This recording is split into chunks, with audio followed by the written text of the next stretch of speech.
جهان حسی ما حتی پیش از تولدمون آغاز میشه. وقتی که توی رحم مادریم و اون جریان ضعیف خون رو میشنویم، وقتی اون مایع آمنیتیک رو روی سطح پوستمون احساس میکنیم و با هر حرکت مادر جابجا میشه.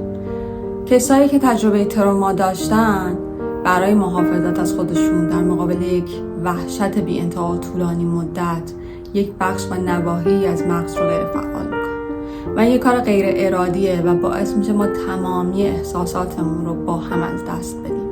ما ترس، غم، اضطراب، شادی، شور زندگی، حس جنسی، ما بدنمون رو از دست میدیم و برگردوندنش دیگه کار ساده‌ای نخواهد بود. در خیلی از موارد ما حافظه کوتاه مدتمون هم تحت تاثیر قرار میگیره، چون به صورت فیزیکی یک مبدئی به یک مقصدی میریم و اون رو زندگی نمی کنیم و در لحظه حضور نداریم که حتی بتونیم به خاطر بیاریم.